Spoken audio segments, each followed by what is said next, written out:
Recorremos las huellas de Machado, conocemos su fauna, nos sumergimos en sus leyendas y curiosidades más llamativas.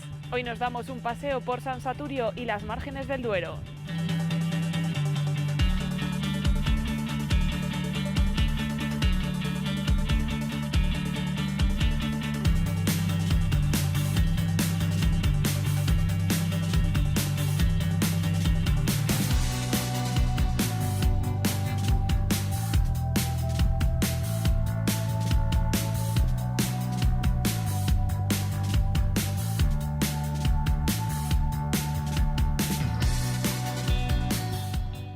Hola, José María.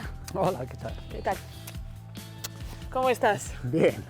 Pasando un poco de frío ahora. Más bien, sí, se nota el fresquito de la mañana.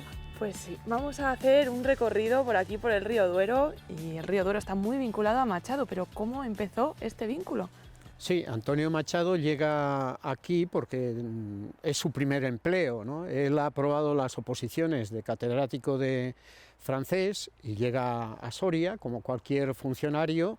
Lo primero que busca cuando baja del tren y se adentra en la ciudad es una pensión que reúna las condiciones higiénicas para hospedarse, y se traslada al instituto y ante el director del centro y su secretario toma posesión de su plaza, ¿no? Hace una visita a la ciudad para ver el sitio donde él va a desempeñar sus funciones y se va a encontrar ese tiempo del ejercicio de profesor, y después desciende, ¿no?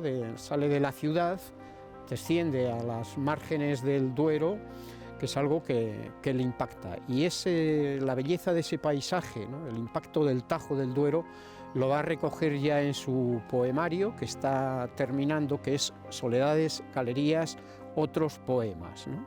Se titula el poema A orillas del Duero. Dice: se ha asomado la cigüeña a lo alto del campanario, girando en torno a la torre y al caserón solitario, ¿no? Y él habla ahí del río, dice: el Duero pasa terso mansamente. Ya descubre el río Duero, que va a ser uno de los sitios que él más frecuente después. Lo primero que ve entonces es el puente y luego se encuentra va por aquel lado de allí, viene aquí, ve San Polo. ¿Cómo es este primer encuentro con San Saturio? Sí, no, va a ser una constante permanente luego en Antonio Machado, ¿no? Porque le gusta mucho el pasear, ¿no? Y pasea porque es uno de los elementos, digamos, que favorecen también la meditación, ¿no? Él es un pensador, le gusta reflexionar sobre los distintos asuntos, no en vano, pues es también un poeta, ¿no? Y por eso frecuenta el río Duero, que es muy sugestivo porque es un paisaje de plena naturaleza, ¿no? Con sus álamos, muy diferente de invierno a como lo es en la primavera o en el otoño, ¿no? Lógicamente va constatando esas 4 estaciones el río, y él pasea, ¿no? Y eso lo va a constatar en sus poesías. Después de ese primero, él lo incluye en otro poema que se titula también A orillas del Duero, que antes se tituló Campos de Castilla, y él va a decir del río Duero: el Duero cruza el corazón de roble de Iberia y de Castilla, ¿no? Del Duero que afronta el puente de los 8 tamajares, ¿no? Que son los arcos por donde fluye el río Duero. Antonio Machado es un devoto también de Jorge Manrique, que dice: nuestras vidas son los ríos que van a dar a la mar, que es el morir, ¿no? El río que fluye, como que pasa, ¿no? Como pasa el tiempo y como pasa la vida, ¿no? Y uno de los elementos recurrentes también y más conocidos de Antonio Machado es su poema Caminante. No hay camino, se hace camino al andar. La vida como camino, como recorrido, como río. Ahora nos dirigimos precisamente hacia la curva que hace el río, que se le llama... La curva de Ballesta en torno a Soria, ¿no? El meandro que traza el Duero, porque se enfrenta también a ese acantilado y tiene que hacer un giro que para mí es sumamente interesante. Hay 2 elementos, uno simbólico, porque constataría también lo mismo que hace el río Duero cuando lo vemos en el mapa, que parece que va a dirigirse al mar Mediterráneo y luego va hacia el Atlántico, ¿no? Es un cambio radical. Pues eso también le ocurre a Antonio Machado con su poesía, ¿no? Él ha hecho una poesía intimista, muy de interiores, como es Soledades, o luego su ampliación, Soledades, Galerías, otros poemas, y aquí el giro va a ser radical porque va a salir de ese yo, de esa introspección interior, y se va a trasladar de ese yo al nosotros, podemos decir, con un tú esencial que va a ser el de Leonor, ¿no? Va a hacer ese poemario de Campos de Castilla en el que él ya hace un planteamiento histórico y social en relación con Castilla que es sumamente interesante, ¿no? Y es para muchos el libro capital de Antonio Machado, ¿no? Y por otra parte, esta curva de Ballesta en torno a Soria, allí y hablamos de la curva de Ballesta, en la propia curva de Ballesta, en su y allí me sigues contando.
Venimos de San Polo y llegamos a la curva de Ballesta.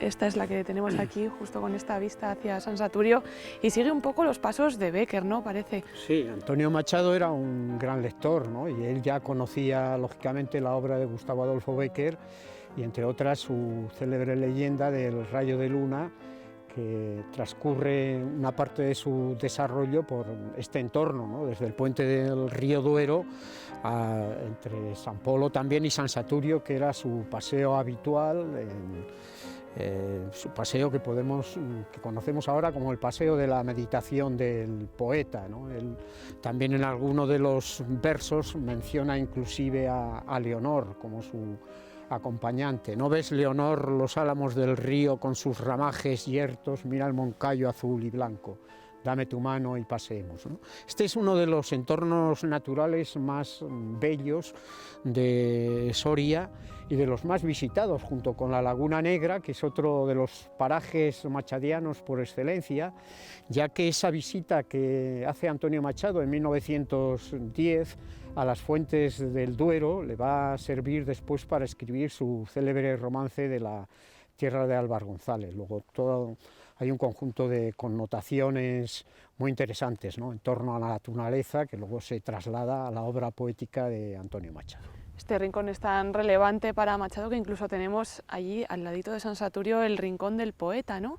Efectivamente, ¿no? Es en 1932, 20 años después de estar en Soria, de la que se marcha tras la muerte de Leonor el 1 de agosto de 1912, Antonio Machado va a regresar. Y va a regresar a recoger el título de hijo adoptivo de la ciudad, que lo ha nombrado el Ayuntamiento de Soria, ¿no? Y precisamente en base a eso es por lo que quedan ahí restos de aquel momento histórico y tan señalado en la roca. Están incrustados sus versos, ¿no? Estos chopos del río que acompañan con el sonido de sus hojas secas, el son del agua cuando el viento sopla, tienen en sus cortezas grabadas iniciales de enamorados, cifras que son fechas, ¿no? Y gentes del alto llano numantino, que a Dios guardáis como cristianas viejas, que el sol de España os llene de alegría, de luz y de riqueza, ¿no? Esa plazoleta de la base de San Saturio es lo que se llama el Rincón del Poeta. Además es uno de los poemas, yo creo, más conocidos de los que tenemos aquí de Machado, más conocidos popularmente, igual que el del Olmo Viejo, ¿no? Y quedan todavía vestigios en los árboles de esas cifras, de esas... Bueno, yo creo que es una constante, ¿no? Si bien ahora nos fijamos en la pasarela del río y parece que la modernidad lo que ha introducido como variante son esos candados, ¿no?, cuya llave los enamorados arrojan a las aguas del río Duero. Amor para siempre sería. No sé si alguno se ha comprado el traje de buzo y vuelve a ver si encuentra la llave, ¿no?, porque se ha roto la pareja. Muy posible. Y así fue como concluyó el viaje de Machado por Soria. Fue en esta segunda visita cuando fue nombrado hijo de la ciudad, cuando ya finalizó este amor para siempre de Machado hacia Soria. Sí, además es curioso en relación con el Duero, porque cuando él baja desde la ciudad con José Tudela y se encuentra con el Duero, ese Duero que él ha visto por primera vez en 1907, le dice: mira, Pepe, mi Duero, ¿no? Él tiene un gran amor, pues lógicamente, al río Duero, porque era uno de sus sitios más frecuentados en esos paseos de meditación y de inspiración también poética. Así que este amor de Machado hacia Soria además nos ha quedado para siempre. Pues muchísimas gracias, José María, por habernos acercado a Machado, al público, a nosotros en este paseo por San Saturio. Muchas gracias a vosotros.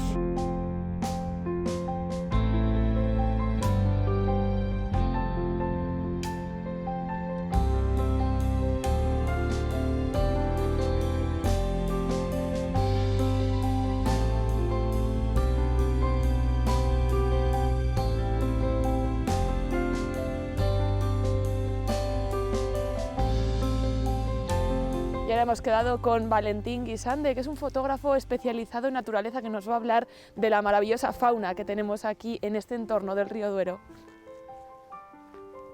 Hola, Valentín. Buenos días, ¿qué tal? ¿Qué tal? Bien, hombre. Aquí estamos, un poquito de fresco, sí. ¿Están los animales escondidos con este frío? Bueno, algunos se ven. Algunos se dejan ver, que tú los Hace pillas frío, bien pero algunos siempre. se ven, sí, sí. ¿Y qué tipo de fauna nos encontramos por aquí, por el río Duero? Pues mira, si hablamos un poco de los vertebrados, que serían mamíferos, aves, anfibios, reptiles y peces, ahora mismo los que no vamos a ver son los anfibios y los reptiles, porque están completamente debajo tierra, aletargados. Entonces, por ejemplo, hay una especie potencial de pez que es foráneo, que es el alburno, que es del tamaño de una sardina. Entonces, ese pez sirve para que coma muchos mamíferos y muchas aves. Si hablamos de mamíferos, ¿qué dos mustélidos hay aquí en el río? Pues son la nutria y el bisón americano, que hay que intentar no confundirlos. ¿Se parecen físicamente? Se parecen, pero el bisón americano es un poquito más pequeño, es de color chocolate y tiene aquí la mandíbula inferior de color blanco y un poquito el babero, y es un depredador muy voraz, que se come todo, ¿no? Entonces ahora está comiendo pues los alburnos. Y luego el otro mustélido que podemos ver es la nutria, que es un mamífero, es un mustélido territorial, y entonces defiende su territorio de unos cuantos kilómetros del río Duero, y la podemos ver pues por las orillas. Hay que saber escuchar si está comiendo los alburnos.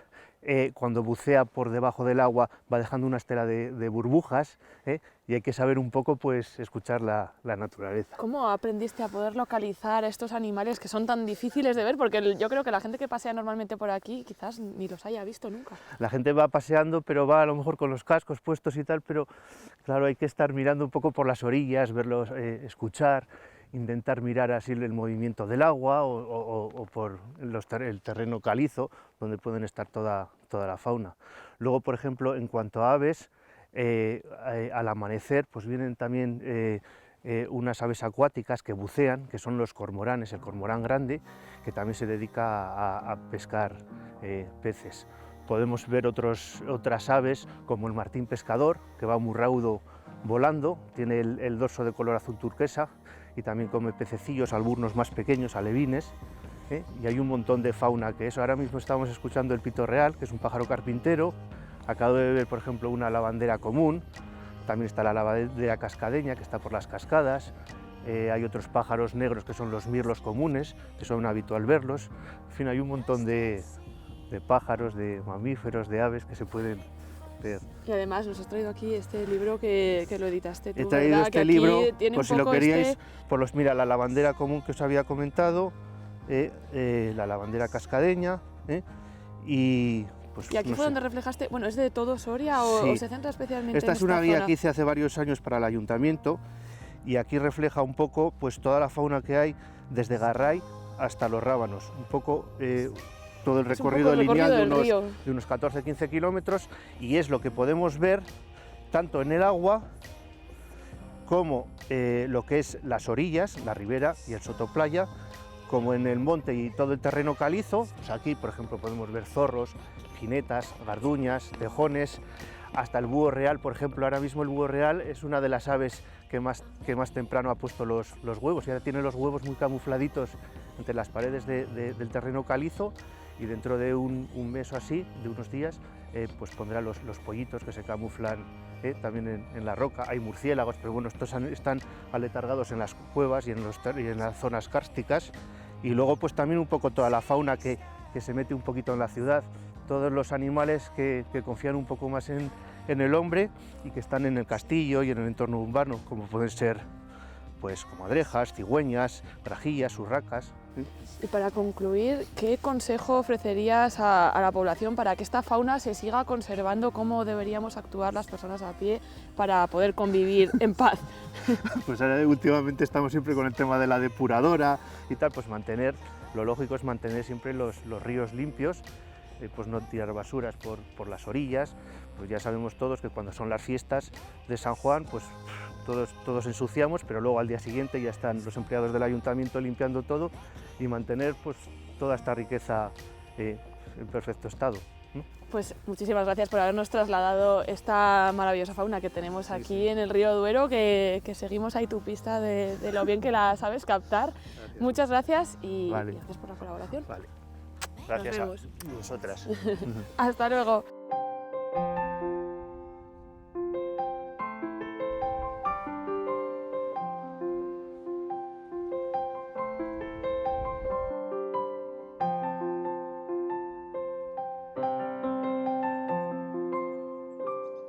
Hola Alberto. Hola, tal? ¿qué tal? Buenos ¿Cómo días. estás? Buenos días. Aquí tenemos al santero de San Saturio, santero que ahora esa figura ya no es tal, sino que ahora se conoce como Vigilantes mantenedores somos ahora. vigilantes mantenedores, que es Ujú. un poco la función Sí, de estar aquí básicamente controlando. es un cargo como de conserje, pues abrir, cerrar. Hacemos prácticamente las mismas funciones que hacían los santeros hace 50 o 60 años, pero bueno, ahora con los tiempos modernos hemos cambiado, no somos los santeros que vivían aquí, eran más sacristanes quizá que otra cosa. Que además Ahora ya enseguida, somos enseguida lo conserjes. vamos a ver Eso en es, su ahora lo propia veremos. sala. Y lo que nos vas a contar es un poco las curiosidades de aquí de San Saturio. Si te parece, vamos subiendo y nos vas contando por el camino. Vamos.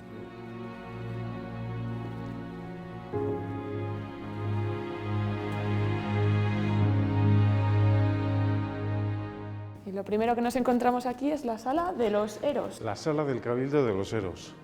Esta sala era donde la Cofradía de los Eros, que era una antigua cofradía gremial de la que agrupaba a los labradores de Soria, aquí se reunían, celebraban sus asambleas porque decían que en esta sala, bajo la protección del santo, pues sus acuerdos solían ser más o menos comunes y no tenían tantos problemas como de celebrarlo en otros sitios. Es la primera parada, pero hay muchas más, Hay así muchas que más. vamos a Vamos a seguir. verlas. Muy bien.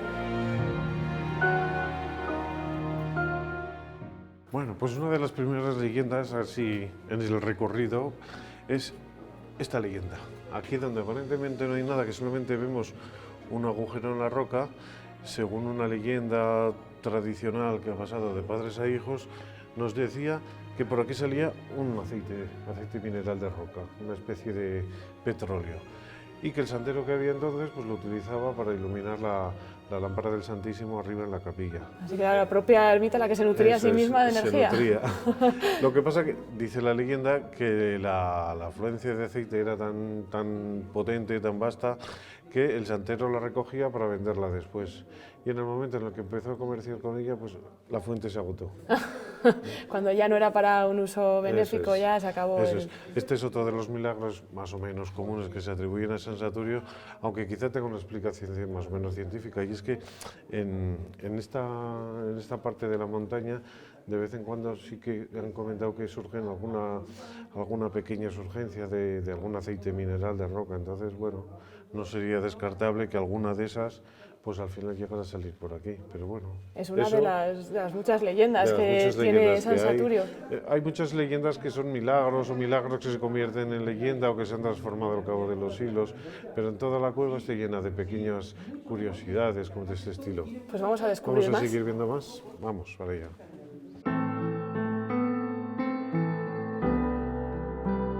La leyenda del aceite ya, como vemos que no sale aceite, ya... Esa leyenda ya ha quedado un poquito desfasada y queda en el recuerdo, pero bueno, no es la única. Aquí mismo tenemos la imagen de la Santa Ana, que también tiene una leyenda que seguro que esa es la más extendida o la más conocida. La imagen, que no tiene nada del otro mundo, salvo la costumbre, que es que dice la leyenda o la tradición, que las mozas sorianas que quieren encontrar novio lo que tienen que hacer es buscar alfileres.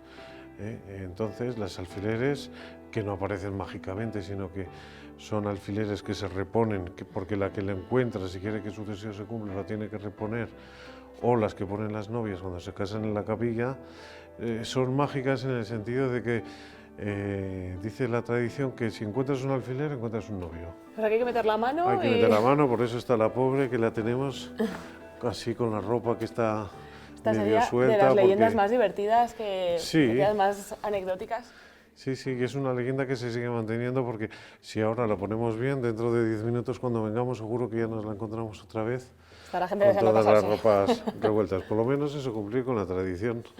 Y esta es otra más de las leyendas. Eso tenemos es. Muy cerquita, según tengo entendido, otra más. Eso es. Y tenemos otra leyenda, ya tradición desaparecida, que afecta a este lugar.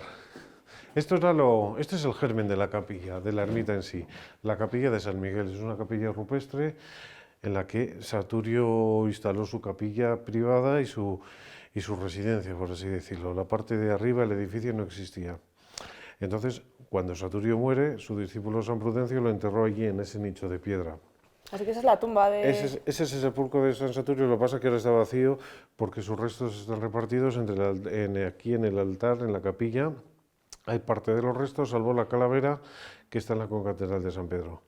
Pues esta parte, que ahora vemos con una barandilla metálica, hasta hace 40 o 50 años estaba cubierta con un muro de piedra. Y la gente que quería rezar a San Saturio, pues metía la cabeza en un agujero que había, por el cual, claro, la corriente de la piedra de la roca hacía que hubiera una corriente muy fría. Entonces, los sorianos de la época cuentan que si alguien no quería, que tenía dolor de cabeza, metía la cabeza, rezaba un Padre Nuestro en honor al santo y juraban que el dolor de cabeza se les pasaba para siempre. Mejor que el paracetamol, vamos. Mejor que el paracetamol, eso es. Entonces, bueno, con los años se decidió tirar ese tabique, pues porque la gente metía velas, otros echaban basura y se hizo una reforma. Pero esa leyenda que ha desaparecido oficialmente hace como 50 años, pues sigue siendo una leyenda muy, muy viva y muy activa, porque aparte de que los sorianos lo recuerdan, hay muchos también sorianos que viven fuera o que nacieron o vivieron aquí, gente de mi edad por lo menos, o de 50 para arriba, que lo recordaba, y aún hay algunos que, no a diario, pero todas las semanas alguien nos pregunta que dónde está el sitio donde se mete la cabeza. Pues aquello ya lamentablemente desapareció. Así que una que pasa al olvido, pero nos queda, nos queda la leyenda, la que Eso yo creo es. que más conocida es, que es la leyenda del niño que se arrojó por una Eso ventana. es, Romualdo Barranco, no exactamente. Romualdo Barranco. Ahora Vale. lo vemos. Ahora nos cuentas cómo es exactamente esta leyenda. Muy bien.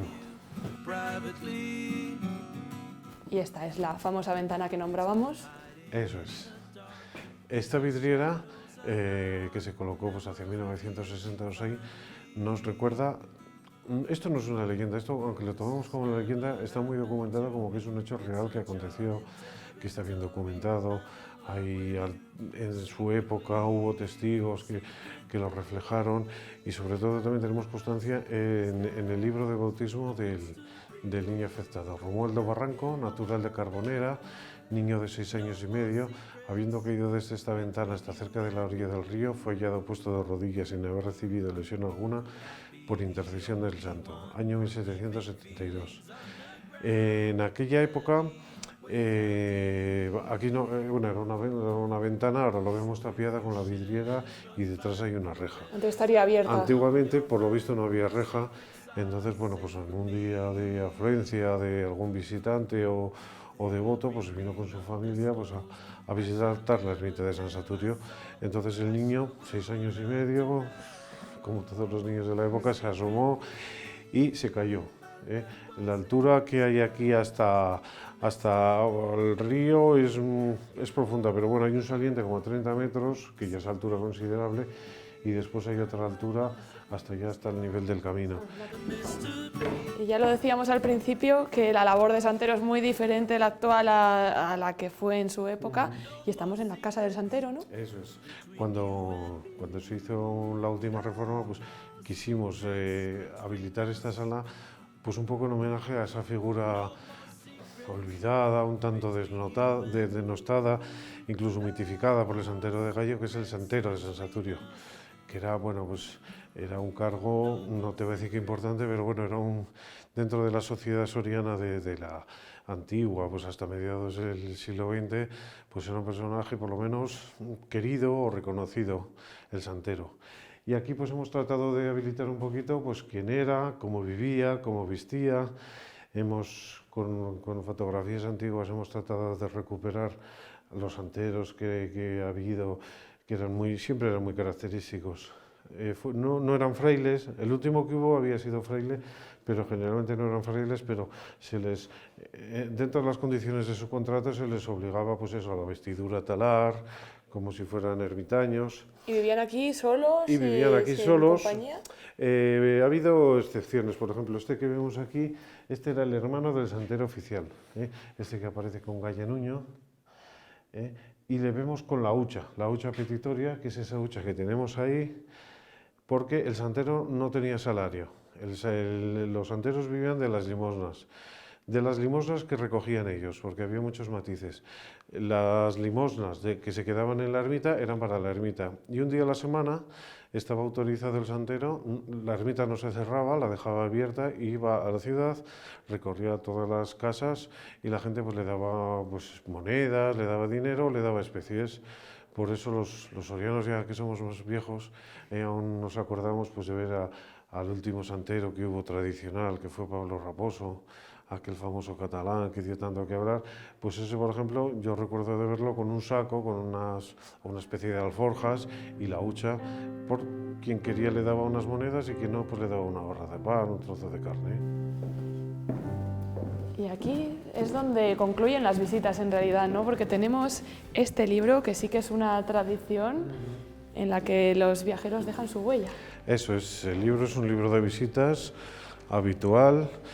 Yo creo que el de San Saturio es uno de los más antiguos que se empezó a usar, que se empezó a poner sobre todo porque gracias a que la gente ya puede poner viva yo, como en este caso, o qué bonito me parece, antes lo escribían en las paredes. Entonces había que estar pintando cada 2 por 3 para borrar todas aquellas pintadas.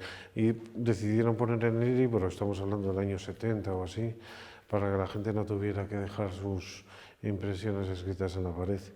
Y desde entonces conservamos pues, una buena colección de libros, tenemos 50, 60. ¿Cuántas personas pasan por aquí? Bueno, diariamente, incluso se podría decir diariamente, pero semanalmente. Pues no las contamos, pero podemos hablar, pues cada día vienen 1 o 2 autobuses, unas 40 personas, más el público habitual. El día que menos, 200 personas pueden venir. 200 personas Y, al claro, día, es una cantidad de visitantes importante. muy importante. Claro, y eso en invierno, que a partir del buen tiempo, bueno, los grupos de visitantes, grupos organizados, turismos independientes, pues lo multiplicamos, y en verano ya esto es como el collado, está continuamente pasando gente.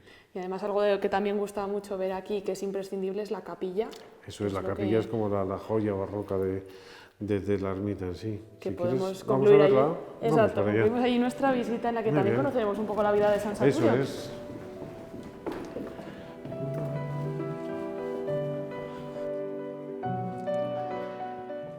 Bueno, pues esta es la capilla de San Saturio, la que para Bécquer era un bodrio barroco, y sin embargo para Calle Nuño decía que era una preciosidad barroca. Ya para gustos de arte, Para gustos colores. cada uno tenemos los nuestros. Y esta es, pues eso, es como la joya de la corona, ¿no?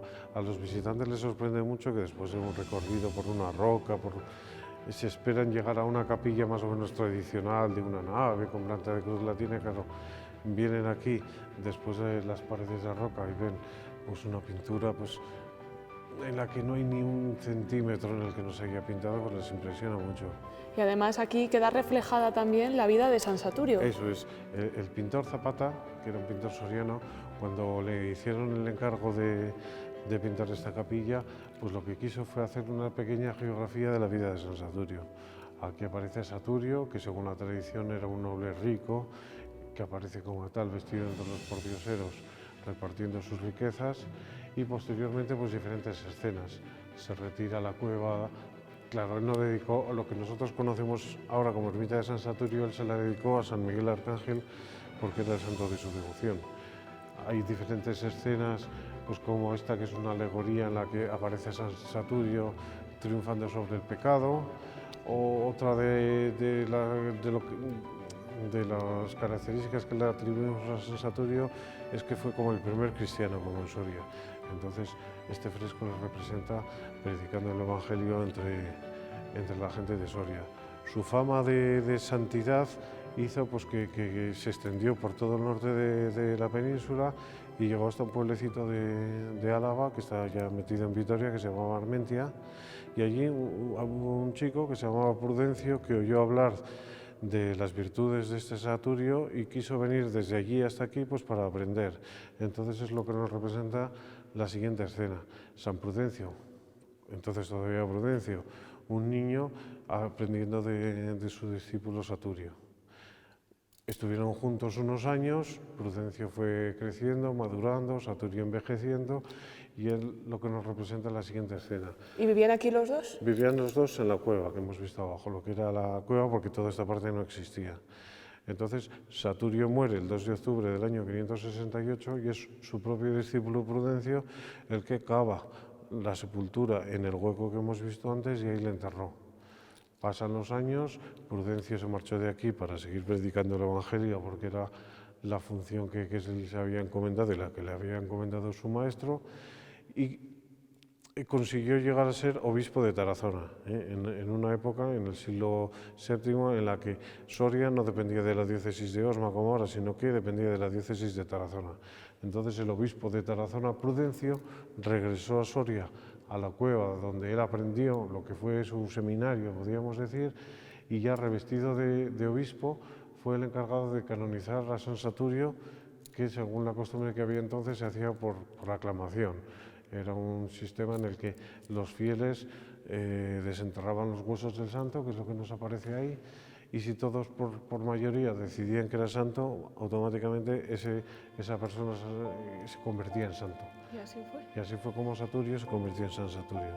Y todo ha quedado aquí reflejado en estas paredes y nos lo has explicado de maravilla. Muchísimas gracias, Alberto, por todo este viaje por San Saturio, por la cueva, por la ermita. Muchísimas gracias y un placer. Muy bien, nada, pues a Mucho disposición. gusto. Enamoraron a Bécquer y Antonio Machado, conquistan a sorianos y a visitantes. Las márgenes del Duero se curvan alrededor de Soria y dan cobijo a la ermita de San Saturio, uno de los rincones más emblemáticos de la capital, un paraje que invita a perderse entre sus chopos y álamos.